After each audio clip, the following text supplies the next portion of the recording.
वहीं बीते 24 नवंबर को शाही जामा मस्जिद या हरिहर मंदिर के सर्वे के दौरान हुई हिंसा के बाद से यहां सपा सांसद जियाउर रहमान वर्ग की मुश्किलें कम होने का मानो नाम ही नहीं ले रही हैं। वहीं सपा सांसद जियाउर रहमान वर्ग के मकान को बिना नक्शा पास कराए बनाने का तहसील प्रशासन ने अंतिम नोटिस दिया था। अब अंतिम नोटिस की तारीख बढ़ाकर 23 जनवरी कर दी गई है।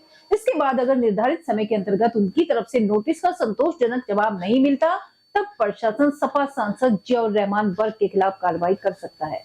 दरअसल सांसद जियाउर रहमान वर्ग पर बगैर नक्शा पास कराए मकान निर्माण कराने का आरोप लगा है। उक्त संबंधित तहसील प्रशासन उन्हें पूर्व में 3 बार यानी कि अंतिम नोटिस भी दे चुका है। हालांकि अभी तक दिए नोटिस के जवाब में तहसील प्रशासन संतुष्ट नहीं है। चूँकि सांसद को तीसरा यानी कि अंतिम नोटिस देकर 16 जनवरी तक जवाब मांगा था, लिहाजा अब तक जब उनकी ओर से जवाब नहीं मिला तो तहसील प्रशासन ने नोटिस की तारीख बढ़ाकर 23 जनवरी कर दी है। एसडीएम वंदना मिश्रा का कहना है कि सांसद जियाउर रहमान वर्ग ने अधिवक्ता नियुक्त किए हैं, इसलिए नोटिस की डेट बढ़ा दी गई है। जवाब नहीं मिलने या अपूर्ण जवाब मिलने की स्थिति में सांसद जियाउर रहमान के खिलाफ संबंधित एक्ट के प्रावधानों के तहत जुर्माने की कार्रवाई की जा रही है। एक और जहां सांसद जियाउर रहमान वर्ग पर बिजली चोरी में लगभग 1,91,00,000 का जुर्माना लगा है, वहीं बगैर नक्शे के मकान बनाने का आरोप यदि सच साबित हुआ तो एक और जुर्माना उन पर लग सकता है। एसडीएम वंदना मिश्रा ने सपा सांसद जियाउर रहमान वर्ग के बिना नक्शा पास कराए मकान बनाने के नोटिस देने के मामले में संबंधित पत्रकारों को बताया कि इस संबंध में उनके द्वारा एक प्रार्थना पत्र दिया गया है,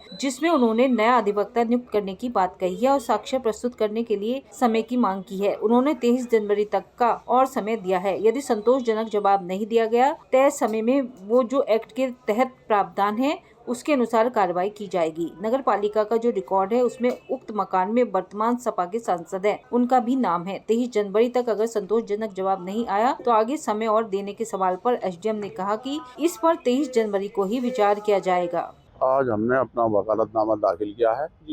हमने उसमें एक दरखास्त दी है, साथ में हमें टाइम मांगा है हमने एसडीएम साहब से। जो एसडीएम साहब ने हमसे कहा था पिछली डेट पे कि अपने साक्ष्य के रूप में कुछ दाखिल कीजिए।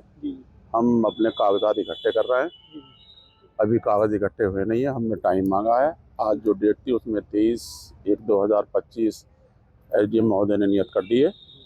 हम पूरी कोशिश करेंगे कि 23/1/2025 को अपना साक्ष्य दाखिल कर दें।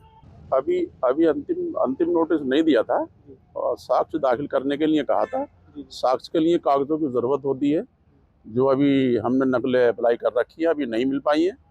जैसे ही मिलेंगी हम न्यायालय में दाखिल कर देंगे अपना साक्ष्य। जो अग्रिम कार्यवाही होगी फिर न्यायालय करेगा। क्या पेपर जो भी मकान से संबंधित पेपर हैं वो हम दाखिल करेंगे। मकान किसके नाम में है? वो मकान जो है वो माननीय स्वर्गीय सांसद जी शफीकुर रहमान वर्ग जी के नाम है। उनकी इंतकाल के बाद में जो लीगल वारिस हैं ममलुकुर रहमान जी, उनके पुत्र, उनके नाम से होना चाहिए। जियाउर रहमान जो है अपनी बेनामी संपत्ति है उनके, वो अलग मालिक है।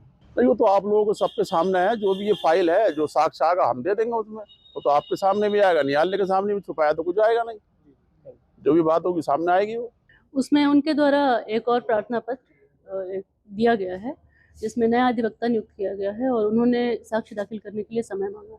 उसमें उनको 23 जनवरी तक का समय दिया गया है। तो फिर हम उसमें जो हमारे एक्ट में प्रावधान है उसके तहत हम कार्रवाई करेंगे। नगर पालिका परिषद के पास जो रिकॉर्ड है उसमें इस समय के वर्तमान सांसद महोदय का भी नाम है। अभी अगले बृहस्पतिवार को अगर उनका संतोषजनक साक्ष्य और जवाब नहीं आता है, उसके उपरांत हम इस पर विचार करेंगे कि क्या करें। कितने दिन का समय और दिया जाएगा बाद में, अगर 23 तारीख के बाद अगर वो संतोषजनक जवाब उनका नहीं हो पाता है तो? इस पर 23 को ही विचार करेंगे।